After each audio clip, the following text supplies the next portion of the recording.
ይህ የመጽሐፍ ቅዱስ ጥቅስ የብዙዎቻችን ህይወት የሚመለከት ይመስለኛል። ኦሪት ዘፍጥረት ምዕራፍ 1 ከቁጥር 20 ላይ ያለ ቅዱስ ቃል ነው። ውሃ ሕያው ነፍስ ያላትን ተንቀሳቃሽ ታስገኝ የሚል ማለት ነው።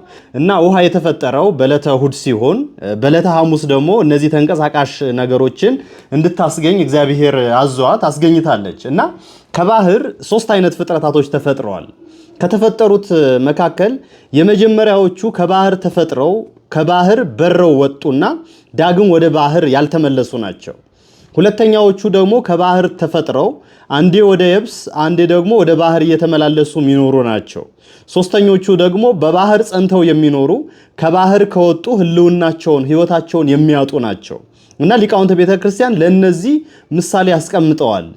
የመጀመሪያው ከባህር ውስጥ ተፈጥረው ባህሩን ለቀው የወጡት የከሃዲያን ምሳሌ አድርገው አስቀምጠዋቸዋል። እንግዲህ ሃይማኖት አንዲት ነች። ከዚች ሃይማኖት ወይም ደግሞ ባህር ደግሞ የጥንቀት ምሳሌ ነች። ከዚች ሃይማኖት ወጥተው በክህደት የሚኖሩ ሰዎች ምሳሌ አድርገው አስቀምጠዋቸዋል። በሁለተኛ ደረጃ ደግሞ ከባህር ተፈጥረው አንዴ ወደ የብስ አንዴ ደግሞ ወደ ባህር የሚመላለሱት ደግሞ አንዴ ጽድቅ አንዴ ኃጢአት፣ አንዴ ወደ ዓለም አንዴ ወደ ቅዱስ ቤተክርስቲያን፣ አንዴ ወደ አምልኮተ እግዚአብሔር አንዴ ደግሞ ወደ አምልኮተ ጣዖት የሚመላለሱ ሰዎች ምሳሌ አድርገው አስቀምጠዋል። በሶስተኛ ደረጃ ደግሞ ከባህር ተፈጥረው በባህር ላይ ጸንተው የሚኖሩት ደግሞ እንደ አሳ ያሉት ማለት ነው። ከባህር ሲወጡ ደግሞ ይልቁን ደግሞ ህልውናቸው የሚያጡ ደግሞ አሉ። እነዚህ ደግሞ በሃይማኖትና በምግባር ጸንተው የሚኖሩ ክርስቲያኖች ናቸው ብለው አስቀምጠዋቸዋል።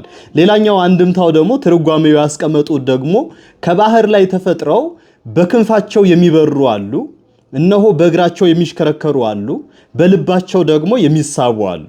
እነዚህ ደግሞ በክንፋቸው የሚበሩት ከፍጽምና ማዕረግ የደረሱ ወይም ደግሞ ይህን ዓለም በቃኝ ብለው ዓለምን ንቀው ጤዛ ልሰው ድንጋይ ተንተርሰው ጸባ አጋንንትን ታግሰው በበረሃ ወድቀው የሚኖሩት የጻድቃን ምሳሌ ሲሆኑ፣ በእግራቸው የሚሽከረከሩ ደግሞ በዚች ምድር ላይ ትዳር መስርተው አስራት በኩራታቸውን አውጥተው እነሆ እንግዳ እየተቀበሉ በሃይማኖትና በምግባር የሚኖሩ ሰዎች ምሳሌ አድርገው ሲያስቀምጧቸው፣ በደረታቸው በልባቸው የሚሳቡት ደግሞ ምኞታቸውን ሐሳባቸውን ሁሉም ነገር ምድራዊ የሆኑ ሰዎች ምሳሌ አድርገው አስቀምጠዋቸዋል። እና ከዚህ መካከል እኛ የትኛው ላይ ነን ብለን ደግሞ መጠየቅ አለብን። ሌላው ደግሞ ክንፍ ያላቸው ደግሞ የማይበሩ ደግሞ አሉ። ለምሳሌ እንደ ሰጎን አይነት ማለት ነው። ሰጎን እንዳትበር የሚያደርጋት ነገር ምንድነው ካላችሁኝ የሰውነቷ ክብደት ነው። የሰውነቷ ክብደት ክንፍ ያላት እንኳን እንዳትበር አድርጓታል። ልክ እንደ ሰጎን ደግሞ በምድራዊ ሐሳብ በኃጢአትና በበደል ተይዘን ኃጢአትና በደል ከብዶን በረድኤት ክንፍ ከፍ ብለን እንዳንበር በምድራዊ ሐሳብ ብቻ ተይዘን ምድር ለምድር ምንርመሰመስ ሰዎች እንዳለን አንዱ ማሳያ ነው። ሌላ ደግሞ ክንፍ ኖሯቸው ለመብረር እየታገሉ እየሞከሩ ነገር ግን አቅቷቸው የሚመለሱ ደግሞ አሉ። ልክ እንደ ዶሮ አይነት ማለት ነው። ዶሮ ክንፍ አላት፣ ለመብረር ትሞክራለች፣ ነገር ግን አቅቷት ደግሞ ትመለሳለች።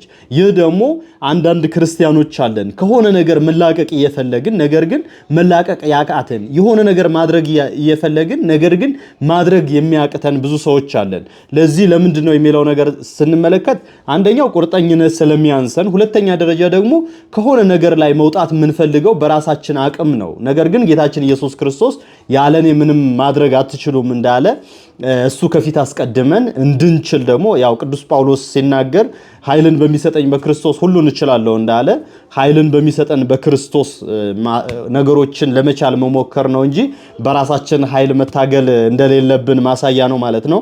እና ከነዚህ ፍጥረታት የምንመለከተው መጽሐፈ ኢዮብ ላይ እግዚአብሔር በአንድም በሌላም ያስተምራል እንደሚል እነዚህ ስነ ፍጥረት ስንመለከት የራሳችንን ሕይወት እንዳስበት የራሳችንን ሕይወት እንመልከትበት ከነዚህ ከፍጥረታት እንማር ለማለት ነው።